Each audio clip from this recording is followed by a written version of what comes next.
question is that when others look at you, what do they see? What do they see? What is it? Do they see good fruit? Do they see loving? Do they see kind? Do they see patient? Or do they see bad fruit?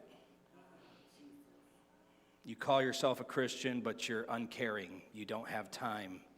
You're inconsiderate. You're unkind. Is that something that happens when people think about you? So let's look at Galatians chapter 5. Since we're speaking about fruit, Paul lists them out in Galatians chapter 5. These are the fruits of the Holy Spirit. So God shows us in Galatians chapter 5 the fruits of the Spirit. We're going to focus on the good fruit, and I'm going to list them off here. So Paul gives a correlation of both, and we'll get to that later. But the fruits of the Spirit are love, joy, peace, patience, kindness, goodness, faithfulness, gentleness, and self-control. And if you're a Christian and you're calling yourself a Christian, these ought to be present in our life all the time, right? But the truth of the matter is it gets a little sticky sometimes. We're still human. So sometimes we get a little mixed bag of goods. Instead of being loving, we find ourselves being a little selfish. Because that's the opposite. Instead of being joyful, we find ourselves frustrated. Instead of being peaceful, we find ourselves anxious. Instead of being patient, we find ourselves impatient.